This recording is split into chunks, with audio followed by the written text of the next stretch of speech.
So there's not many times I look at any type of sports media and I say, I agree with that, or I think that they're telling the truth, or in any way they're using logic.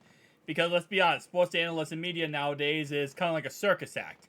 It's almost like a spectacle for the camera to look at and say, ha ha ha, did you hear that guy say that? That sounds so stupid, I don't even know why he said that. But there are sometimes, ESPN can do a pretty decent job. And today, ESPN projected the Cincinnati Bengals breakout rookie. Let's be honest. Go through the rookies. Myles Murphy showed a fantastic season as a rotational piece. He's getting a lot more snaps, early on because of Joseph Asai being out for 4 weeks. Then second round, you got DJ Turner, who's lightning fast, speed everywhere, right? He's going to get a lot of more rotations while we cut Sidney Jones, so he gets more play time. Number 3 was, of course, Jordan Battle. He's going to be a rotation for starting safety for us this upcoming season. Chuck Sizzle. Then you have Chase Brown. You have Yoshi. Brad Robbins. I think it's actually Brad Robbins and Yoshi. But then finally you have, of course, Poison Ivy. Now, ESPN has the breakout rookie for us being Chase Brown. Here's what they had to say.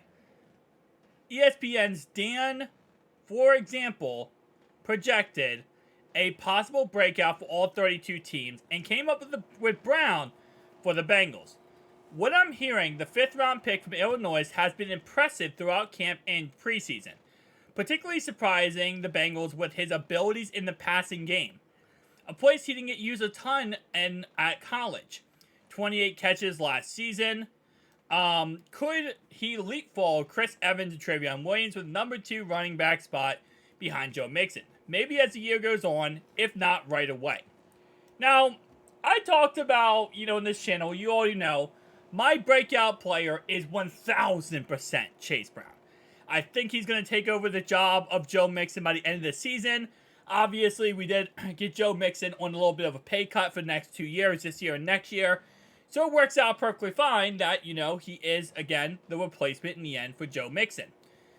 But this offseason, right, and what they don't mention here as much, because they mentioned him in the pass catching game, and yes, he got a lot of screen passes in training camp. I think he had like 100 yards total.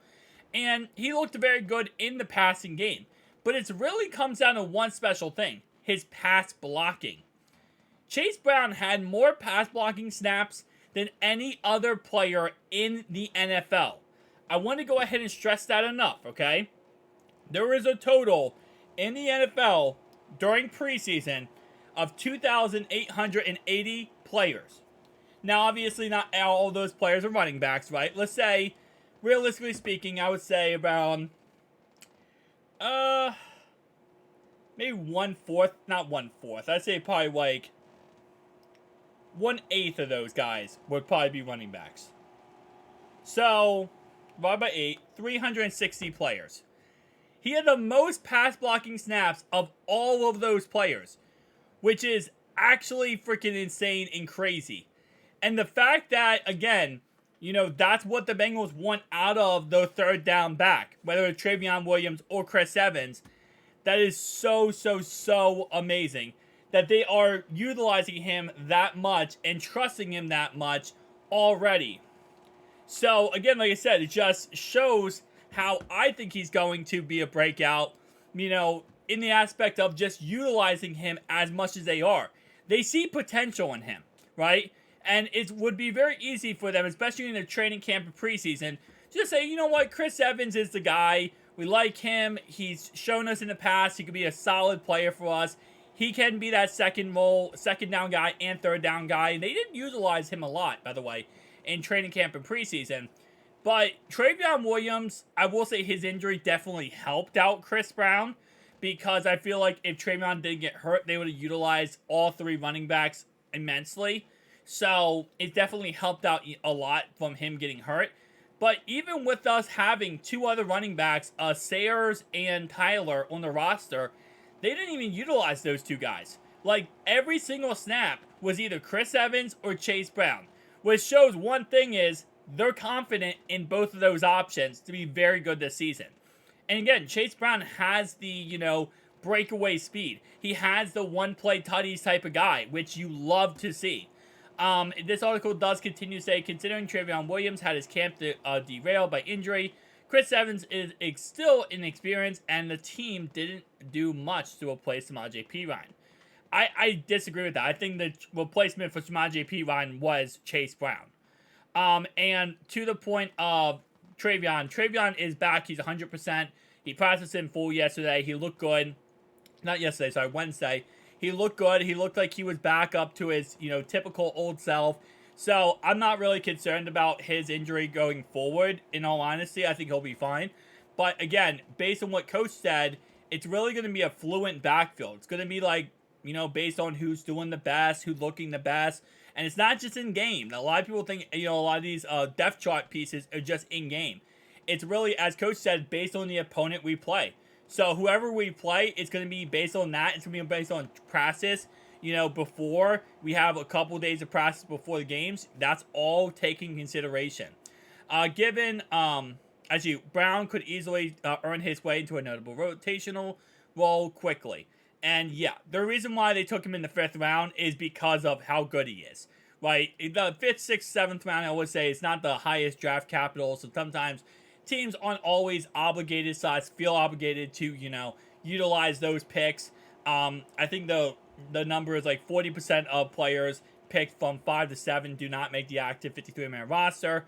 But Chase Brown has shown he is definitely worth the pick in every way possible.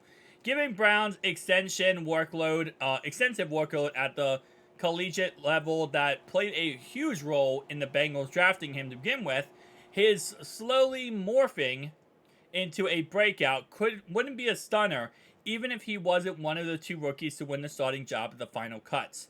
And again, I think right now, if I believe so correctly, they do have Chase, I think it's Chase Brown as the 3rd string back, and Chris Evans as the 2nd string back. But again, running back is such a fun position to look at whenever it comes to depth pieces. Because everyone likes to be like, okay, this is the starting running back, this is the backup, the 3rd string. That is so untrue when it comes to the grand scheme of things in football. Because there are some coaches that play the hot hand mentality, which is whoever playing the best running back gets the ball most, and he is going to be the starting running back moving forward. There are some running backs who, you just say, hey, listen, Derrick Henry's Derrick Henry, and no one else is going to replace him. But a lot of teams, what they do is they just like rotations, right? So there's every single running back is kind of like the tight end position. The reporter actually brought this up yesterday. Is that the tight end and the running backs, they go very hand in hand here. And what I mean by that is that they all have different skill sets that helps you out on given schemes, given formations.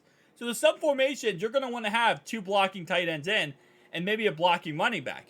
There's formations where you're going to want to have 2 vertical threat tight ends in and a blocking running back. So every, position, there's not really a starter, I would say, a tight end or, tight end, and there's not a starter, tight end, there's not a starter at running back. Because unless the guy's like completely like crazy dominant, it really comes down to, what the skill set is best for that player. Now, for our team, Joe Mixon is the starter, but what I'm trying to say is the backups too.